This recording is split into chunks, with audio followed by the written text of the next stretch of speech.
You may read up and become a total expert on technical analysis. It's not difficult, right? You can become a super fundamental analyst. That is also not difficult. But these two, in my opinion and my experience of over 47 years in this market. Let me introduce the panel to you. I've got Gautam Shah of Goldilocks Research, Dr. C.K. Narayan of NeoTrader, and author and technical expert Kush Bora. Thank you so much for joining us. Please join me on stage. And to chair this panel, please also welcome Samina Nalbala.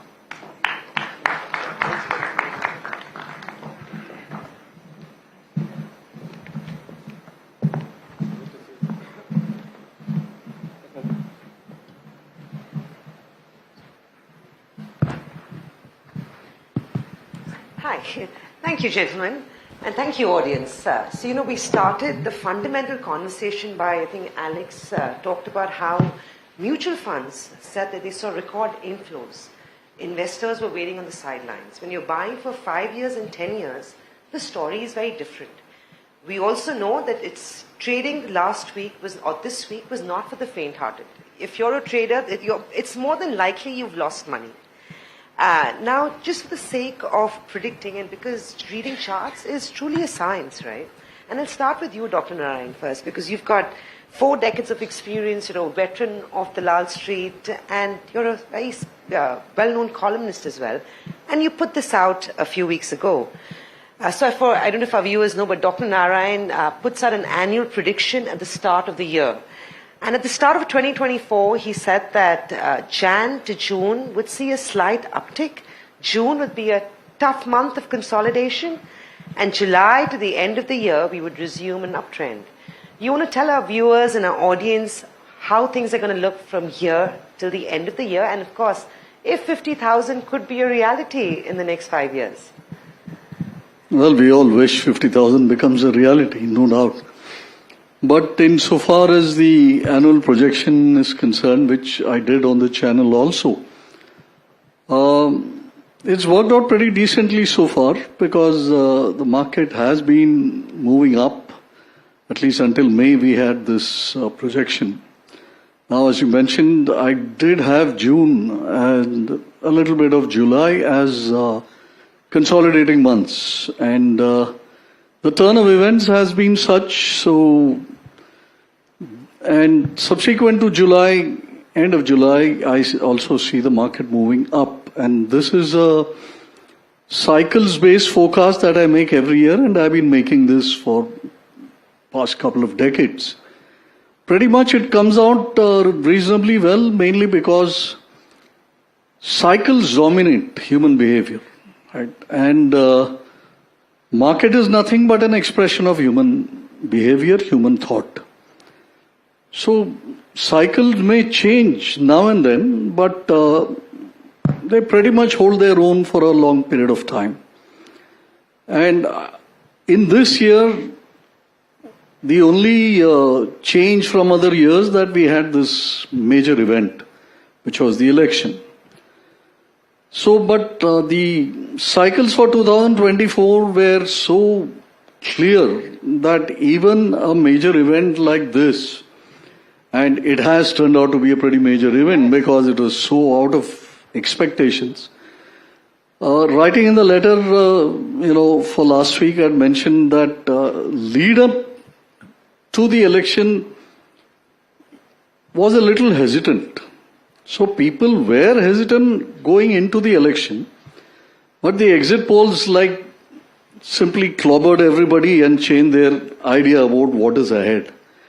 So they flipped around from uncertainty to complete certainty.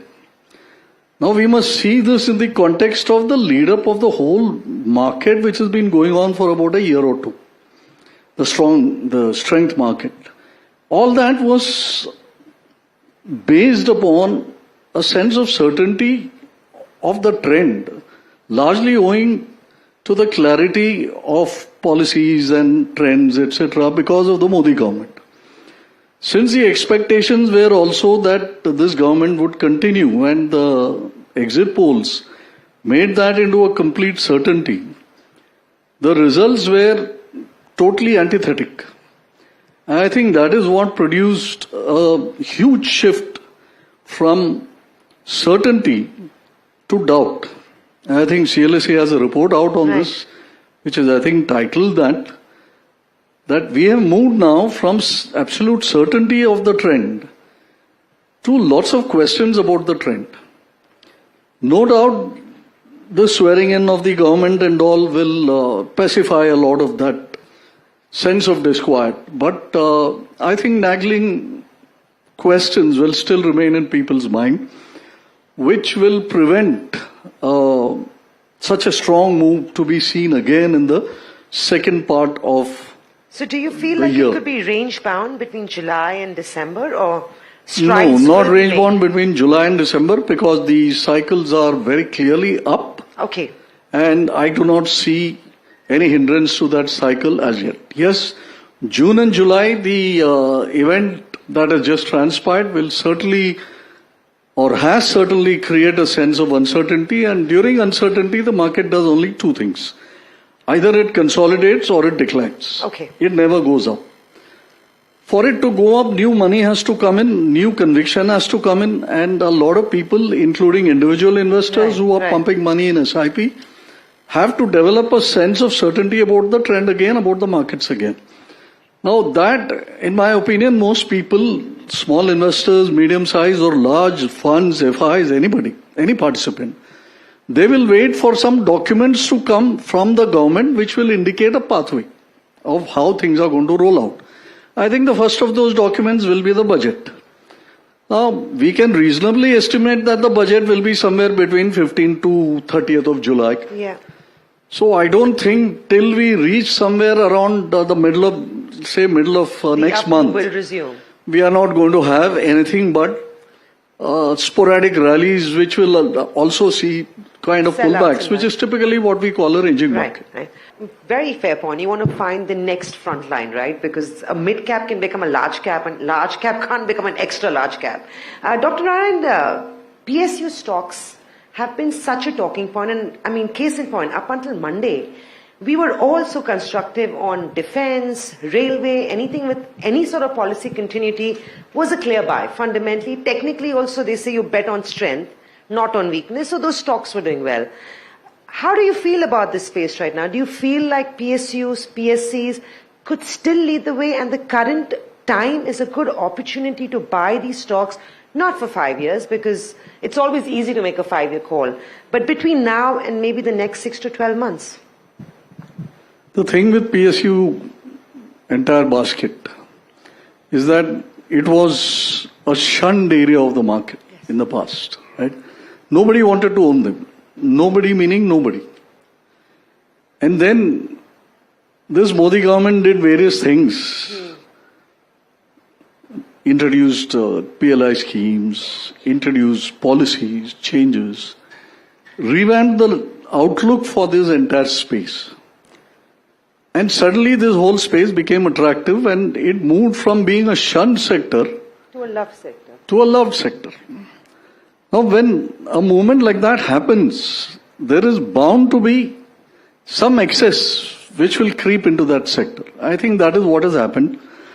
Even right into Monday, or let's say particularly on Monday, there was this feeling that we must own all the PSU stocks because they are the Modi Group stocks, right? Prominent among them. So there was last minute buying also into the PSU stocks. There has been continued buying over a period of time, and they have delivered multiple times, so nobody let go. Because selling out of a PSU stock, railways, defense, whatever, and they were all giving fat dividends anyway, the Coal Indias and the IOC, BP and all of the world. So it was like a good time, any which way you look at it. Now that there is a question mark of the sustenance of this government and its policy, or we may debate till the sun comes up or goes down. That's the beauty of about politics, that, right? Yeah. that possibility. But still, if you ask anybody, are you as gung-ho as you were last week or last month or 6 months ago about PSU stocks? I'm sure the answer would be no. or a qualified yes, or, in any which manner. When that happens, everybody who was bought into PSU stocks except those who did in the last week are in the money. Yeah. So when some kind of uncertainty hits, the first thing that people do is take profits on the stocks where there is a truckload of profits. So that kind of pays for your patience, your investing, your returns. It pays for the losses that you kind of incur in the shorter term or near term investment. So everybody feels a bit whole, right? I've not lost money, I've made money, my PSU basket saved my skin and all that. So I think all the PSU stocks got hit by that sentiment. I don't see that sentiment coming back in a hurry. You mean the sell sentiment? Or Yes. the buy sentiment? No, the buy sentiment. Okay. Right? They're not going to sell out big time because, HAL keeps getting orders up to yesterday. You're right. Right? RBNL got orders. Yeah, today as well, and then so a BEL gets orders and everybody getting orders. BHEL is doing well. So there is sufficient good news flowing in that. So I don't think anybody is going to come and sell beyond that panic point which we saw on Tuesday. Okay. That has done enough damage because there was a lot of leverage position even in that area.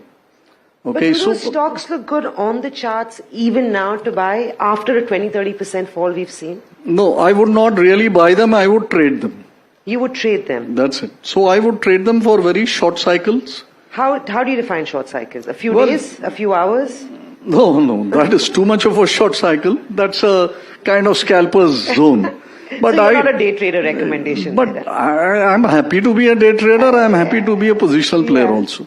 But then the thing is that when I say short cycle, I would mean something which runs beyond, let's say, a couple of weeks, Okay. going down to a couple of months. So maybe not a much quarter beyond at that. an average. Gautam, that brings me to my next Sabina, question. if I may just quickly come in on this one. I think I'll approach this question, the PSU question, from two different lenses, because this is a burning question to everyone, right? See, for me, broadly, as we speak in the corporate, right, the story, the fortunes change when either the story changes or the storyteller changes. Now, I think we're fairly sure that that's not happening, correct? On the government front, on the PSU front. So I think that continuity will still be there. Second is the point that a lot of fund managers included, right, missed out on the PSU rally even till the last end. In fact, I remember, when we were on air on Tuesday, some of the fund managers said that, I will still not go out and invest. I hear sir also saying that, perhaps this is what will fuel the next leg of rally for PSUs. So I'm not saying I am pro PSU as a whole, but if there are these names like, SBI is a pretty easy bet, I suppose, right? Perhaps even a BDL for that matter, stocks that we've been discussing, I would still go out and buy them.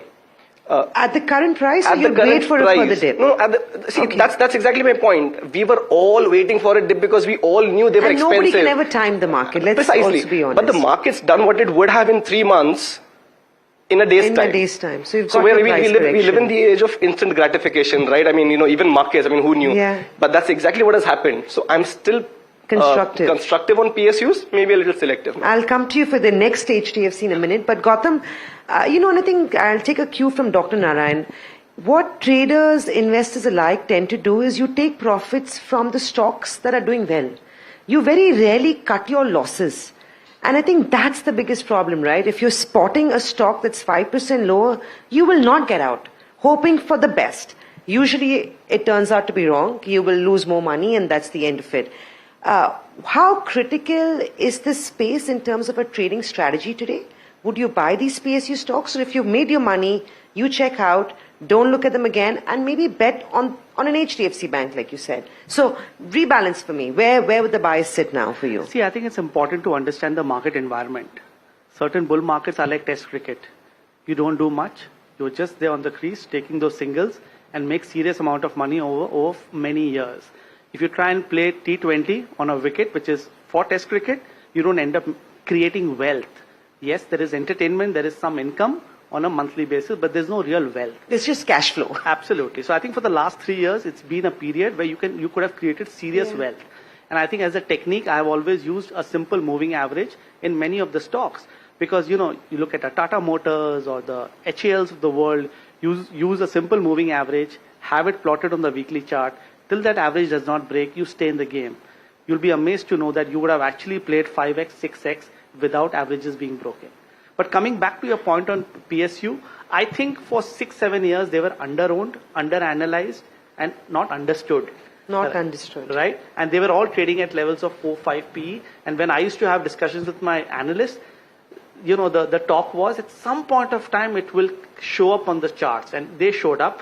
And I think the market is very forward-looking. So all the positives that we discussed today about India and PSU for the next 2 to 3 years is already in the price to a greater extent. And now I think the men will be separated from the boys even in the PSU space. So there is one basket of seasonal names which are defense and railway. And there is other basket of PSUs which I think are structural and are playing the India story. So those would be banks, I'd imagine. They would be definitely be banks. You know, I think SBI is right on top of So our list. HDFC, SBI, we're listing down stocks as we go along here as See, well. there are few other PSU names just as an observation because we just like them from a longer term perspective. The likes of Power Grid, NTPC, NMDC. You just can't go wrong with these names because these are the names which are building India today and it's showing up on the charts. But the ones in the defense and railway, I'm not a big fan. They're I think it's out. overbought. As a technical analyst, I see negative divergences everywhere. I don't think you should be committing. You said how charts can predict what lies ahead. Yeah. Recently, we've seen consumption come back. In fact, Monday, Tuesday, we all saw what happened to please, Dr. Narayan. Could I just add a word Yes, to what please, he said about the longer term, how he approaches it, etc. Now the thing is, bull markets have cycles. Indian markets, they average about 4-5 years. Bear markets average about 2-3 years. Every bull market has a leader sector. Yes. And there are times when a very strong sector, which is under-owned and suddenly comes to the fore, it runs as a leader for 2 cycles, 2 bull markets. So they have a length of about, let's say, 8 years to 10 years. So if you take the example of pharma, IT pharma. after the 2008 kind of debacle, 2009 or something is when the pharma cycle started. And that ran all the way till about 2018. So it was almost like a double cycle. So every bull market has this feature. And the curious thing that I've observed using cycle study for a long time, and I have data going back many, many years. And it is that a leader of a bull market cycle is never a leader in the next bull market cycle. So we are in the midst of a bull market? No, that's not what I'm trying to say here. I'm trying to understand what will be the lead going into the next What I'm trying years. to say here is, you take all these defense stocks. Yes. Right? They've all given you what? 40 times? 20, 30, 40 times? At least. Now you can definitely say that the bull market that we have seen over the last 4 years or whatever time frame you want to put it, the defense stocks are the ones which have delivered humongously. Right? So your State Bank is an underperformer from that context. Yes. Right? So even though the outlook for defense today is like blue skies, orders are raining down upon them and people just cannot have enough of them. But any sector which has over-delivered like this over a sustained period of time and has kind of become a leader sector within that bullish run generally doesn't tend to repeat later.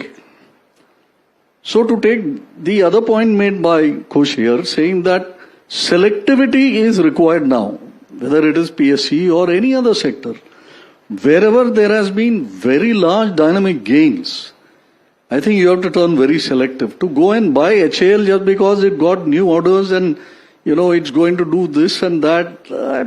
Bear market always sets in from the bluest of blue skies. I'm not calling for one in defense stocks, but I'm saying I'm just cautioning here that if you want to go into the PSE area, defense may not really give you that kind of upside. Opportunity. But it looks so attractive right now. It may be good for a little bit more, but I don't think it's going to lead the next up move. Dr. Narayan, I know you don't like to give buy, sell calls, but what charts do you like? We'll make this simpler. Or we'll ask it to you my way of doing things, I'm also a stock guy, right? I don't trade too much of indices, not in the options game. But I would say every bull market shows us on the charts a certain pattern which goes across sectors and across all caps. Market caps. You know. I try to identify that particular pattern. So I am sector Agnostic. I'm market cap agnostic. I have no problem buying something which is 200 crore market cap. I'm making a loss or a profit, doesn't matter. Huh? 2 crore, whatever. So long as that pattern is there. And where do you see that? Right now that pattern is undisturbed. Even with all this fall and uncertainty and all that, I find that that pattern is undisturbed. And that pattern has been running from about 2020, the trough which we had. Since that, it's got formed and it's still continuing. So for me, it's not a sector thing. It's spread across whatever chart shows me that particular pattern. So looking at that, I still find all the capital goods, for example. They are still you said great. not sector, so give me 3 stocks where you're seeing I would still be very bullish in the Siemens of the world and the ABBs of the world and Cummins of the world, despite the levels that they have reached. Now you may say that they have had such devilish moves and they may be way out of whack with what is valuation. But the way I look at markets and the way I buy and sell stocks is that I have 3 parameters. One is, of course, valuation, because the market as a whole looks at valuation, and since we are not bigger than the market, we have to pay attention to that also. But in a bull market, what really overrides valuations is sentiment and money flow. Now, this market is very rich in sentiment and very rich in money flow. Right. As long as this small spillage that we had over the last couple of days, if you were to ignore that, I do not see that sentiment being disturbed. Okay. It may take a month or 2 to get back on its feet, but it is going to get back. So those are 3 picks from you. So I would say, don't be shy of stocks which have run up big time. Yeah. I think capital goods has a long runway yet.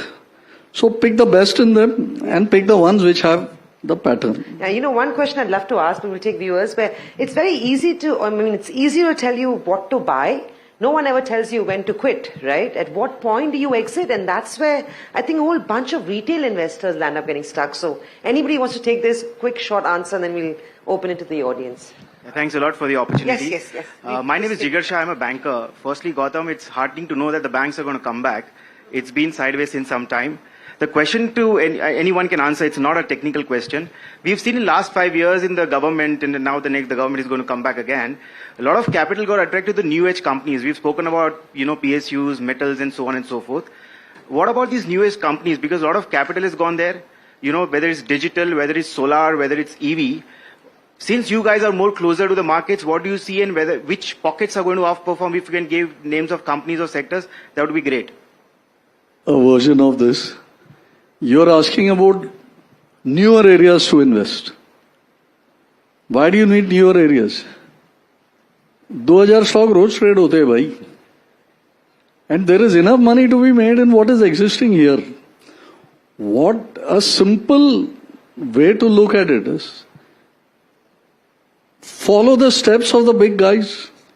That's a simple way to make money. What do the big guys look at? The institutions or the foreigners or whoever, the operators, big bulge bracket, whatever you want to call them. They look for clarity 4 quarters down, 8 quarters down. If that clarity is there, they push in their money into that stock.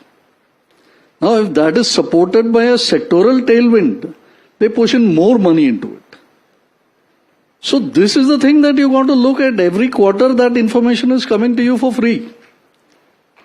So you look at the results which come out for all the good stocks, so-called, or even the poor stocks. Just look at the results and then look around. If you do not know how to interpret it, then you make some efforts to look around what other people are saying, meaningful people. If they find clarity for that particular stock's growth or that company's stock's prospects for the next several quarters, you can bet your last dollar on it that this stock will perform. Now, whether that will give you 10% or 80%, that is, it'll depend upon how things evolve for that business. But if you take any of the stocks, let's say something which is down and out, which is IT pack. But if you looked at the IT pack a few months back and looked at stocks like, let's say, Persistent Systems and Coforge and all that, they were going berserk while your Infi and HCL Tech and all others were not. Now, what is the reason? Like I said, valuation, sentiment, and money flow. The sentiment was soaring towards IT, but it was soaring towards the IT which were traditionally into a business of body shopping and, that kind of minimal service-oriented business. But the new age kind of companies which were catering to other businesses, now there was earnings clarity down the line. And which is why the funds and everybody loaded the truck on it. And the money flow towards that simply continued until a certain point of time when it doesn't. Now it will be very difficult to focus that point. We can do it if you are a good technician, you can do that also. But for a lay person who does not do very detailed technicals, follow the simple rule of looking at quarterly results which keep showing up, find out the outlier in that, and see what the big guns are doing about it. Now that will form patterns on the chart. So if you learn technicals well, you will be able to spot it without probably even knowing the fundamentals. So technicals is a very good way of trying to know where the action in fundamentals is happening. So my suggestion is learn technicals. Yeah. Alex, I think there's a Hi, my name is Utkarsh Somaya and I invest in the markets like everyone here. Speaking of learning of technicals, can each of you please recommend 2 to 3 books we could read and get better at technical analysis? I think you should read basic books. The tendency is to go into complicated books. Everybody wants to start with, Elliott Wave and WD Gann. They are very good systems in themselves. But I think you should read basic books. And I think you should read basic books about 5 times, the same book. Just read the book 5 times. So that your basics will get burnished. If your basics are not good, whatever you try to build on top of it is going to prove to be a disaster later. So just pick up John J. Murphy. It's like a Bible. It's an omnibus containing all the aspects of technical analysis. Read Martin Pring. Now somebody new will tell you that these are outdated books, but that is BS. Because technical analysis has been around from 1900s. And that has not changed because it's a study of human nature. And that doesn't change. So read Pring, read the basic books, but remember the thing I said, read it 5 times. Because every time you read it, you'll get a new learning. Because you're not the same you who read it the first time. By the time you read the 5th time, you're a different you. And your learning will be newer. And your basics will get burnished. Hi, I am Rahul from Mehta Equity. This question is that regarding about the technical, did you see any evidence or indicator about the Tuesday's fall on the chart? See, Kush spoke about reading books on psychology. It's extremely vital. You may read up and become a total expert on technical analysis. It's not difficult. Right? You can become a super fundamental analyst. That is also not difficult. But these two, in my opinion and my experience of over 47 years in this market, they constitute 10% of your success. That's all. 10% is the net sum of influence of technical analysis and fundamental analysis. The rest of the 90% comes from how you frame your mind towards who you are, what type of player you are, what is it that you desire from the market, and how are you going to control yourself when all these kinds of Tuesday type situations hit. अब standard line क्या है market में? Buy the dip. आप मुझे एक आदमी दिखा दो जो डिप में लिया, कसम से एक आदमी दिखा दो मेरे को, नहीं होते कोई. और कोई डिप डिफाइन भी नहीं करता वैसे. वो तो करते ही नहीं है, इसीलिए पता नहीं है. And nobody has the guts to buy it on dip. That's a nonsensical statement. It's a theoretical concept statement. but nobody can do it. Only the people who have got it correct or aligned in their mind will be able to buy a dip. Maybe not at the bottom, but soon thereafter, which is also good enough. But everybody is a breakout buyer.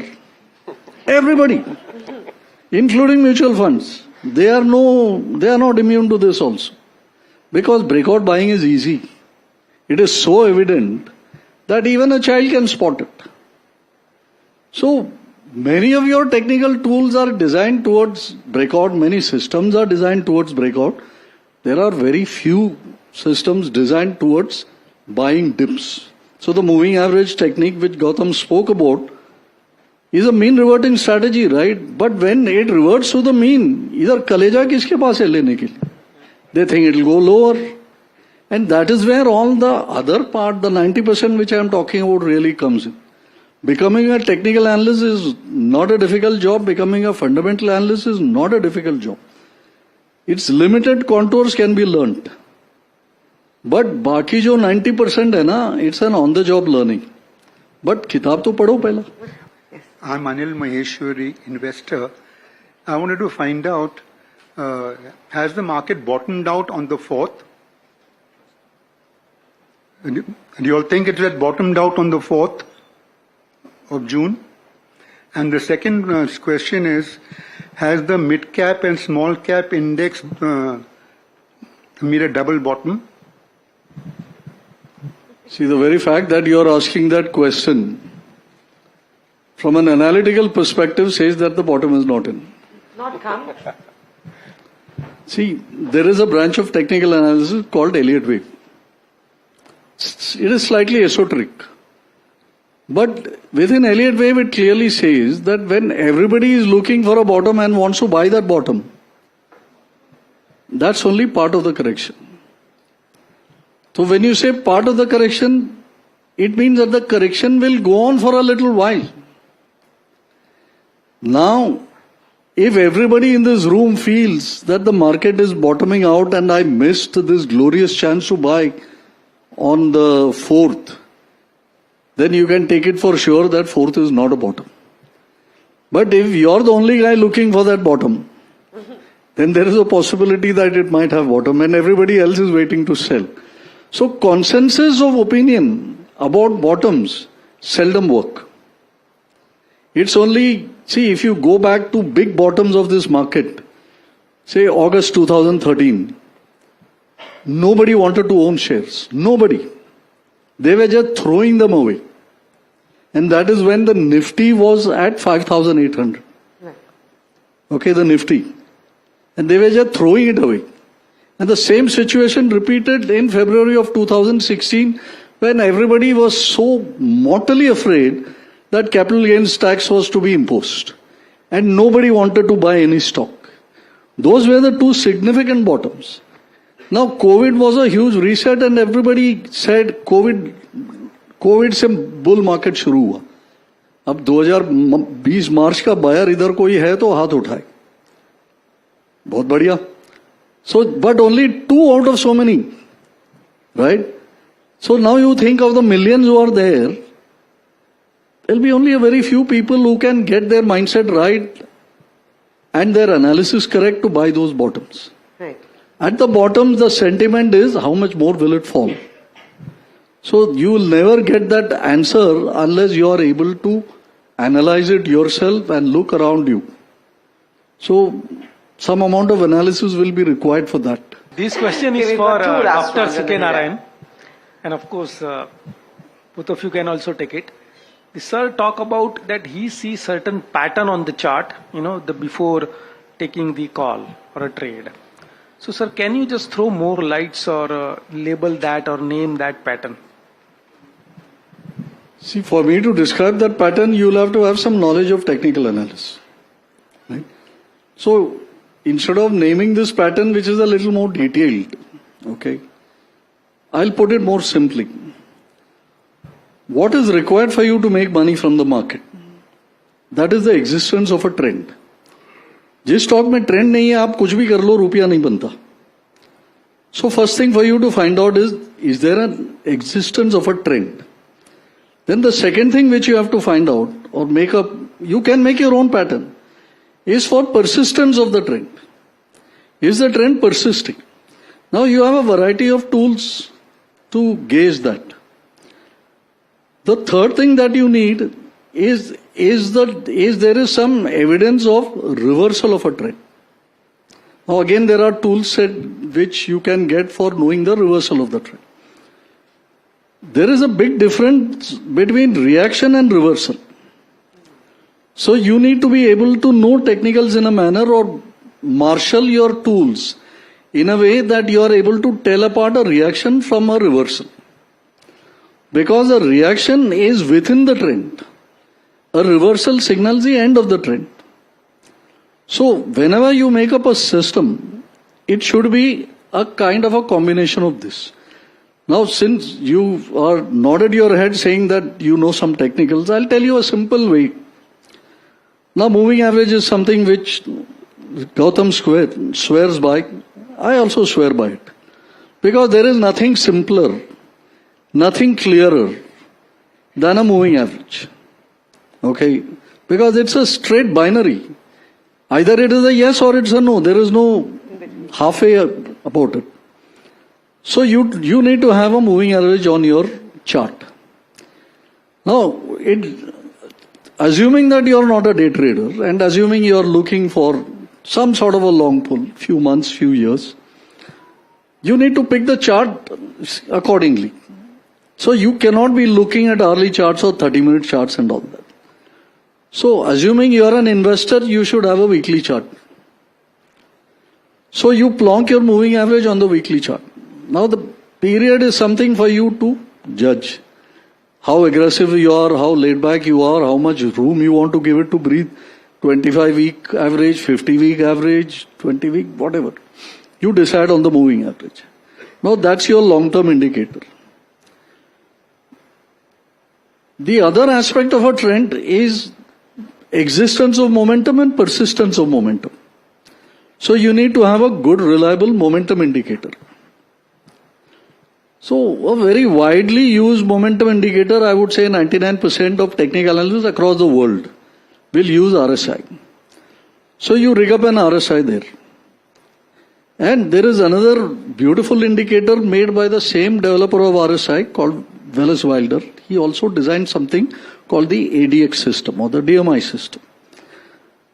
If you have a combination of candlestick charts on a weekly basis with a good moving average there, now how to find out the right moving average? I'll give you a simple nuance to that.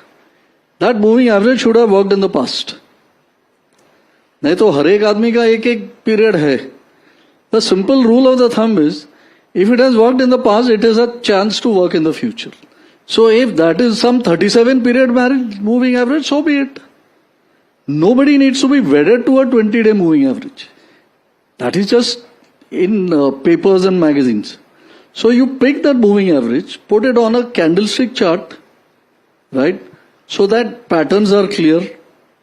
And then you buy dips into that moving average, so long as your momentum indicators are intact. If you use the ADX DMI indicator on a weekly chart, if your positive DI is above your negative DI for long periods of time, from the point they cross, you keep tracking it for the bull phase. And as long as that does not collapse into a negative phase, and as long as your RSI does not desert, say the 50 level, which is like a neutral level, if a stock has an uptrend, then that RSI has very little business going below 50, except in short-term reactions. So when you use this kind of trend following, trend anticipation, and trend tracking, 3 indicators, you can make a decent system. So any system that you create out of technicals has to be logically thought out in some similar manner. You said you want to hold it for 5 years. That is arbitrary in the first place. Let's assume that you want to hold it for 5 years and it is today at 14 rupees, 15 rupees, whatever. And in 5 years, what do you expect? 50 bucks, let's say, theoretically. Right? Whatever. Let's put 50 rupees as a random target. if that stock has to go from 14 rupees to 50 rupees, then it has to do all the right things where in its business, which you will never know, in its fundamentals, which you will know at a 3-month kind of interval, but you are looking at the stock and holding it and experiencing it every single day. Where will you know? You will know it on the weekly chart of idea. On that weekly chart, it has to keep doing all the right things. Now, what are the right things, you will ask me? I just told you one formula. You just apply that. If it does not break the 25-week moving average, hold it. If the RSI does not go ori, hold it. If the DMI picture does not change or the ADX does not stop falling, hold it. But the minute any of these go ori, then your thesis of 5 years may not work. You may hold it for 5 years, but at the current juncture, does it show strength? I don't know whether he'd know how to do these, but of course, it'd be great if you do. But at the current juncture, at 15 rupees, is it showing strength? Of course it is. It's been showing strength from 12 rupees. That is why the whole of the market is after it. You've all asked fantastic questions, so I would invite you to tune in on an ongoing basis as well. We are live on all social media platforms. We have a WhatsApp number. You can communicate with us directly. And I'm sure that Neeraj, Samina, Tamanna, who was here earlier, all of us would like to hear from you on an ongoing basis while we're speaking to you on television and on the other platforms as well. And thank you so much for joining in. Another round of applause for the lovely panel over here. Samina?